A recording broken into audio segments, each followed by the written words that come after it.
России президенті Хашдбарджи Миновар Сагат Кавказа федерал он жылды Александр Матовникова ражамындай магаса абонудиш регион ражамон тима амбырд. Арнахаш коттой Сагат Кавказа федерал он субъекты транспорт ама логистика и раштыл дуамин дуунсы парамажма.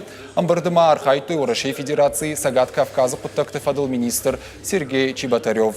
Федерал он ама Ахашганагорганты Миновартадар. Александр Матовников фанышанко та регионы экономикой бандурал транспорт нмат каю. Умайол дайма фашит самай транспортон фарштатл кушандатта амархайт каной. Юма турной регионалон фандакты, авшен фандакты ама аэропорты расарашты. В данный момент, чтобы нам восстановить все эти процессы, нам самое главное решить социально-экономические задачи, как вы правильно говорили.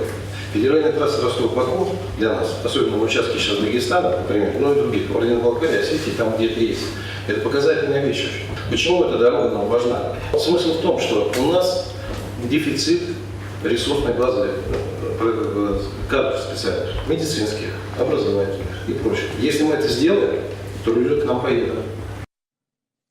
Битарты Вячеслав Кудразыр тафтамай наридаган республика усақуттаджи бирабакушта. Байгомалиш бешланы юваршты фандаг, уадайн яхал куамахара зауджиқаудар. Автомашкышта транскамы ног тоннель. Салсак канынс андар фандактадар.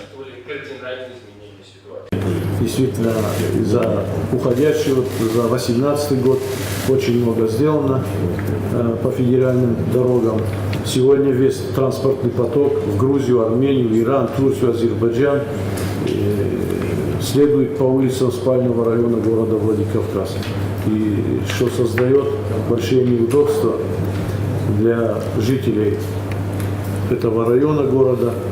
И вследствие вредного воздействия на здоровье граждан наносится и серьезный материальный ущерб городскому хозяйству. Битарты Вячеслава фанышанко та арых уоллагларцы хатуга тышахаткайым калмакашынкай бақауы. Ваяфтым салдар километры фандак басахшынс. Уавараевынан фанд канынс инвестицион проект фандак кон бираваршик фашты шахашт канын. Кушты ташты арташада Милан Шомарх.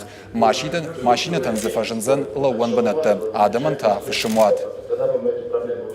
Установка у нас на 28 километре.